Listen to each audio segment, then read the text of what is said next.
ఎప్పుడైనా అనిపించిందా ఒక లక్ష్యాన్ని సాధించాలంటే ఇంకా కష్టపడటం కాదు, జస్ట్ దాన్ని వదిలేయాలేమో అని? వినడానికి చాలా వింతగా ఉంది కదా, కాని అసలు మ్యాజిక్ అంతా ఈ ఆలోచనలోనే ఉందంటారు. సో ఈరోజు మన చర్చలో తక్కువ కోరుకోవడం ద్వారా ఎక్కువ ఎలా పొందొచ్చో లోతుగా చూద్దాం. ఇది మనలో చాలా మందికి అనుభవమయ్యే ఉంటుంది. ఒక జాబ్ కావచ్చు, ఒక రిలేషన్షిప్ కావచ్చు, లేదంటే ఏదైనా ఒక గోల్.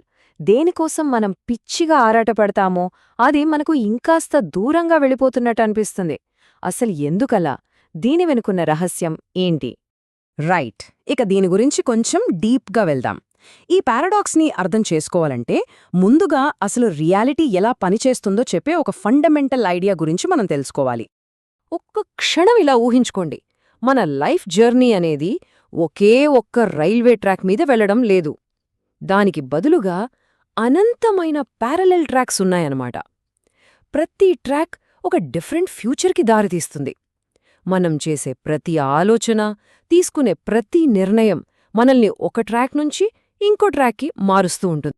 అయితే ఇక్కడసలు ఇంట్రెస్టింగ్ పాయింట్ ఏంటంటే, ఈ అనంతమైన రియాలిటీ ట్రాక్స్లో మనం దేన్ని ఎక్స్పీరియన్స్ చేస్తామనేది కంప్లీట్గా మన ఇన్నర్ స్టేట్ మీద, అంటే మన ఆలోచనల మీద ఆధారపడుంటుంది. మన థాట్స్, మన ఫీలింగ్స్ ఒక రేడియో ట్యూనర్లా పనిచేస్తాయన్నమాట. అవి మనల్ని ఒక పర్టిక్యులర్ ఫ్రీక్వెన్సీకి, అంటే ఒకానొక రియాలిటీకి కనెక్ట్ చేస్తాయి. అయితే మరి మన కోరికలు నెరవేరకుండా అడ్డుకుంటున్న ఆ శక్తి ఏంటి? సోర్సెస్ ప్రకారం చూస్తే 2 మేజర్ ఫోర్సెస్ మనకు ఈ రెసిస్టెన్స్ని క్రియేట్ చేస్తాయి. అవేంటో ఇప్పుడు చూద్దాం. ఇదే ఫస్ట్ అడ్డంకి. ఒక కోరికని, ఇది నాకు లైఫ్ అండ్ డెత్ ఇష్యూ, ఇది లేకపోతే నా లైఫే వేస్ట్ అని ఫీల్ అయినప్పుడు మనం ఒక ఎనామస్ ఎనర్జీ ఇంబ్యాలెన్స్ని క్రియేట్ చేస్తాం. ఈ ఇంబ్యాలెన్స్ని బ్యాలెన్స్ చేయడానికే యూనివర్స్ మన దారిలో అడ్డంకుల్ని పెడుతోంది. ఇక రెండో అడ్డంకి, దీన్ని సోర్సెస్ పెండులమ్స్ అని పిలుస్తాయి. అంటే ఇవి నిజమైన లోలకాలు కాదు, ప్రాబ్లమ్స్ లేదా అడ్డంకులుగా కనిపించే ఎనర్జీ స్ట్రక్చర్స్ అన్నమాట. మనం వాటితో ఫైట్ చేసినప్పుడు, వాటి గురించి టెన్షన్ పడినప్పుడు మనమే మన ఎనర్జీని వాటికిచ్చి వాటిని ఇంకా పవర్ఫుల్ చేస్తున్నామన్నమాట. చూడండి, ఇది చాలా క్లియర్గా చూపిస్తోంది.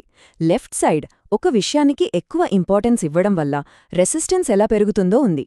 రైట్ సైడ్ ప్రాబ్లమ్స్తో ఫైట్ చేయడం వల్ల వాటికే బలం ఎలా వస్తుందో ఉంది. ఈ రెండూ కూడా మనం కోరుకున్నదాన్ని మన నుంచి దూరం చేస్తాయి. సరే, మరి ఈ అడ్డంకుల్ని దాటడమెలా? సొల్యూషన్ ఫైట్ చేయడంలో లేదు, మన మైండ్ సెట్ని మార్చుకోవడంలో ఉంది. సో ఇప్పుడు మనం సొల్యూషన్ ఏంటో చూద్దాం. సో ఇక్కడ కీ పాయింట్ ఏంటంటే, మన గోల్ని ఒక పెద్ద విషయంగా చూడటం ఆపేయాలి.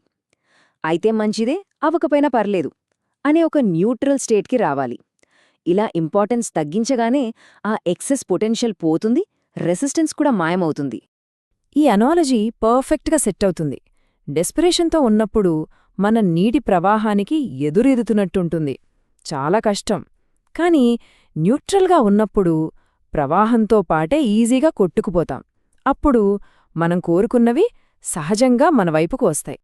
ఓకే, థియరీ అంతా బానే ఉంది, కానీ దీన్ని ప్రాక్టికల్గా ఎలా అప్లై చేయాలి? దానికోసం ఇప్పుడు మనం ఒక క్లియర్, సింపుల్ 3 స్టెప్ మెథడ్ చూద్దాం. ఈ 3 స్టెప్స్ రెసిస్టెన్స్ని తగ్గించడానికి సూపర్బ్గా పనిచేస్తాయి. ఫస్ట్, ఇంపార్టెన్స్ తగ్గించటం. సెకండ్, అది ఆల్రెడీ మనదే అనే నమ్మకంతో ఉండటం. థర్డ్, అడ్డంకులతో ఫైట్ చేయకుండా వాటిని సైడ్కి జరిపి ముందుకు వెళ్ళిపోవడం. ఈ ఇమేజ్ ఆ ట్రాన్సిషన్ని పర్ఫెక్ట్గా చూపిస్తోంది కదా. గట్టిగా పట్టుకోవడానికి బదులుగా వదిలేయడం, టెన్షన్తో పనిచేయడానికి బదులుగా ప్రశాంతమైన కాన్ఫిడెన్స్తో ముందుకు వెళ్లడం, అడ్డంకుల్ని ఢీకొట్టడానికి బదులుగా వాటిని స్మూత్గా దాటేసి ముందుకు సాగడం. ఇది ఫైట్ కాదు, ఇది ఫ్లో. అసలు ఈ కొంచెం వింతగా అనిపించే పద్ధతి ఎందుకు పనిచేస్తుంది? దీని వెనకున్న అసలు మెకానిజమేంటో ఇప్పుడు చూద్దాం. మన ఎమోషనల్ స్టేట్ అనేది ఒక బ్రాడ్కాస్టింగ్ సిగ్నల్ లాంటిది. మనం డెస్పరేషన్తో, యాంగ్జైటీతో ఉన్నప్పుడు మనం అలాంటి సిచ్యువేషన్స్ని అట్రాక్ట్ చేసే ఫ్రీక్వెన్సీని పంపిస్తాం. అదే ప్రశాంతమైన కాన్ఫిడెన్స్తో ఉన్నప్పుడు మనం అవకాశాల్ని, మంచి సింక్రనిసిటీస్ని అట్రాక్ట్ చేసే ఫ్రీక్వెన్సీని పంపిస్తామన్నమాట. ఈ ఇమేజెస్ ఆ డిఫరెన్స్ని ఎంత క్లియర్గా చూపిస్తున్నాయో చూడండి. ఒకే మనిషి, కానీ డిఫరెంట్ ఇన్నర్ స్టేట్స్, కంప్లీట్గా డిఫరెంట్ ఔటర్ రియాలిటీస్ని అట్రాక్ట్ చేస్తాయి. ఒకవైపు క్లోజ్డ్ డోర్స్, ఇంకోవైపు ఓపెన్ డోర్స్. ఈ పద్ధతి పనిచేస్తోందో లేదో తెలుసుకోవడానికి ఈ సంకేతాలు హెల్ప్ అవుతాయి. లైఫ్లో మంచి కోయిన్సిడెన్సెస్ అంటే సింక్రోనిసిటీస్ పెరిగినా, పనులు ఈజీగా అయిపోతున్నా మనం కరెక్ట్ ట్రాక్లోకి వస్తున్నామని అర్థం. ఈ ఒక్క కొటేషన్ మనం ఇప్పటిదాకా చెప్పుకున్న దానికి పర్ఫెక్ట్ సమ్మరీ. దేన్నైతే మనం చేస్తామో అది దూరంగా పారిపోతుంది. దేన్నైతే మనం జస్ట్ అలౌ చేస్తామో అదే దగ్గరకొస్తుంది. అయితే ఈ మెథడ్ని అప్లై చేసేటప్పుడు కొన్ని కామన్ మిస్టేక్స్ చేసే అవకాశం ఉంది. కేర్ చేయనట్టు యాక్ట్ చేయడం కాదు, నిజంగా మనసులోంచి ఆ అటాచ్మెంట్ పోవాలి. ఇది ఫలితాల్ని ఫోర్స్ చేసే ఇంకో టెక్నిక్ అస్సలు కాదు. అండ్ యాక్షన్ మొత్తం వదిలేయడం కూడా కాదు. డెస్పిరేషన్తో కాకుండా ఒక ప్రశాంతమైన ఇన్స్పిరేషన్తో యాక్షన్ తీసుకోవాలి. సో ఫైనల్గా మనం గుర్తుపెట్టుకోవాల్సిన అసలైన నిజం ఇదే. మనం కొత్త రియాలిటీస్ని క్రియేట్ చెయ్యట్లేదు. ఆల్రెడీ ఉన్న వాటిలోకి మనం స్లైడ్ అవుతున్నాం అంతే. ఏ ట్రాక్ని ఎంచుకోవాలన్నది మన ఇన్నర్ స్టేట్ని ఎంచుకోవడం ద్వారానే జరుగుతుంది.